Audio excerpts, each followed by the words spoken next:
Magandang umaga mga kahuan. Narito na ang Pag-asa Weather Update today.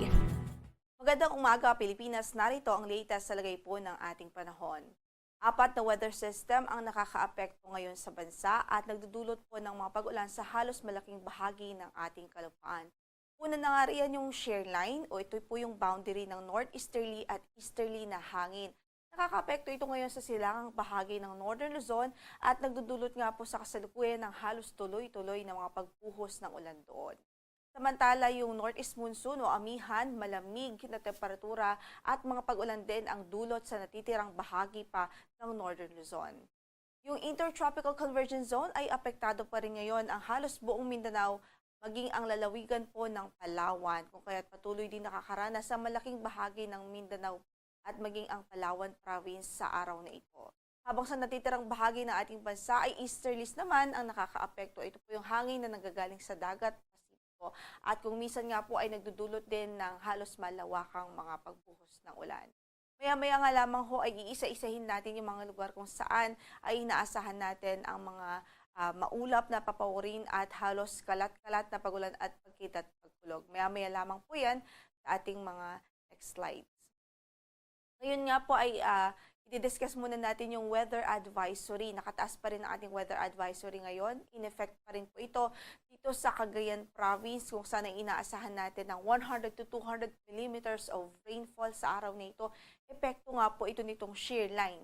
So, ibig sabihin, possible po yung numerous o malawakang pagbaha, especially po sa mga lugar kung saan ay mga mabababang lugar o low-lying areas at sa malalapit po sa ilog. So, pinag-iingat natin ang ating mga kababayan doon. Samantala, dito naman sa Apayao, Kalinga at maging sa Isabela ay ina-expect din natin sa araw na ito ang posibilidad ng 50 to 100 millimeters of rainfall in 24-hour period. So, pwede rin po ito magdulot ng mga localized o mga isolated na mga pagbaha, lalong-lalo na po sa mga low-lying areas at sa mga vulnerable areas. So, ang ating abiso dyan, lubhang mag-iingat po ang ating advice sa ating mga kababayan, maging alerto po sa patuloy na banta po ng mga localized flooding.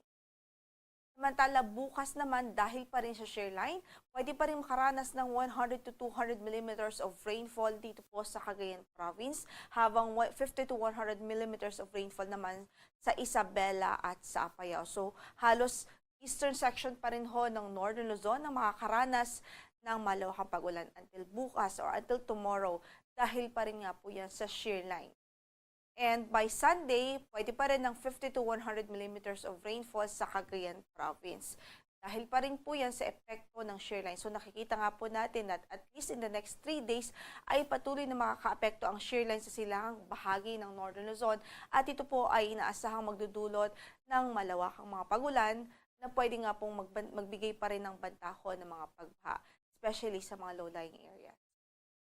Samantala, para sa pagtaya ng ating panahon, maulap ang papawirin at mataas nga po yung tsansa ng malawakang pag-ulan sa araw na ito sa Cordillera Administrative Region, sa Cordillera Administrative Region sa Cagayan Province, Isabela, Quirino, maging dito po sa Nueva Vizcaya. Again, the eastern section ho yan ng Northern Luzon at epekto po yan ng shear line. Samantala, dito naman sa Batanes at maging sa Ilocos Region o sa natitirang bahagi pa ng Northern Luzon, maulap pa rin ang papawirin at may mga pagbuhos din ng mga pag-ulan na inaasahan sa araw na ito dahil sa epekto ng northeast monsoon o amihan. Samantala, dahil din sa easterlies, ang Quezon Province at ang Aurora Province ay uulanin din sa araw na ito. Mataas din po yung tsansa ng mga pag-ulan. So, saan man ang ating lakad sa araw na ito, huwag kalimutan magdala ho ng payong. Dahil apektado po doon ng easterlies at posible po ang downpour doon anytime of the day. Samantala dito sa Metro Manila at natitirang bahagi pa ng bansa sa Metro Manila at natitirang bahagi pa ng Luzon area, partikular po dito sa Calabarzon, sa Marinduque, Romblon, Mindoro Occidental at Mindoro Oriental o Oriental Mindoro, maging sa Kabikulan, asahan natin ang bahagyang maulap hanggang sa maulap na papawirin at may tsansa po ng mga localized thunderstorms o yung mga pulo-pulo at mga isolated na mga pagkidlat pagkulog anytime of the day. Samantala, dahil sa Intertropical Convergence Zone, patuloy pa rin ang maulap na papawirin at mataas po na tsansa ng mga pag-ulan sa araw na ito. Dito po sa Davao Region, Caraga Region, Soxargen, maging dito po sa Northern Mindanao. Asahan natin ang mga pagbuhos ng ulan dahil sa Intertropical Convergence Zone. Kasama na rin po dyan ang Palawan Province. Habang sa natitirang bahagi po ng Mindanao at maging sa halos buong Visayas ay bahagyang maulap hanggang sa maulap naman ang papawirin. At hindi pa rin natin ninaalis ang tsansa ng mga dagli ang pagbuhos ng ulan any time of the day din ho yan. So sa kasalukuyan, para sa pagtaya ng ating temperatura sa Tacloban 26 to 31 degrees Celsius, sa Cagayan de Oro ay 25 to 30 degrees Celsius, sa Davao ay 26 to 31 degrees Celsius, sa Cebu ay 26 to 31 degrees Celsius rin ho, at Iloilo naman ay 25 to 31 degrees Celsius. Sa Puerto Princesa, 25 to 31 degrees Celsius, habang 27 to 30 degrees Celsius sa Kalayaan Islands. Sa Kasambuanga naman ay 24 to 32 degrees Celsius ang inaasahang magiging agwat ng temperatura. Samantala, meron pa rin tayong gale warning ngayon sa malaking bahagi ng baybaying dagat ng Northern Luzon, partikular ho dito sa Batanes, Northern Coast ng Cagayan, Ilocos Norte at maging sa Ilocos Sur.